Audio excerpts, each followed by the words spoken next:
আদালতে আসামি সোহেল রানা নৃশংসতার বর্ণনা দিলেন শিশু রামিসার বাবা। 16 জনের সাক্ষ্য গ্রহণ, সর্বোচ্চ শাস্তি চায় পরিবার। দ্রুত রামিসা হত্যার বিচার শেষের আশা স্বরাষ্ট্রমন্ত্রীর। 8 দিনে মারা যাওয়া 6 শিশুর ময়নাতদন্ত না হওয়ায় তদন্ত ব্যাহতের শঙ্কা। মা বাবার কবরের পাশে চিরশায়িত বর্ষিয়ান রাজনীতিবিদ তোফায়েল আহমেদ।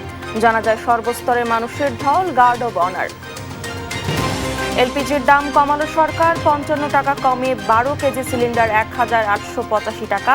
বিদ্যুতের দাম নিয়ে সিদ্ধান্ত কাল। দেশে হামে 24 ঘন্টায় আরো 6 শিশুর মৃত্যু। ডেঙ্গু নিয়ন্ত্রণে শিগগিরই অভিযান। বেসরকারি মেডিকেলে 10% শয্যা সংরক্ষণ। দেশের অন্তত 40 জেলায় চলছে তাপপ্রবাহ, চলবে আরো 3 দিন, জানালো আবহাওয়া অধিদপ্তর। তীব্র গরমে মানুষের নাভিশ্বাস। এবং বাংলাদেশের এলডিসি উত্তরণ 3 বছর পেছাচ্ছে। প্রস্তুতিকাল বৃদ্ধির অনুরোধ বিবেচনায় সুপারিশ সিডিপির, জানালো অর্থ মন্ত্রণালয়।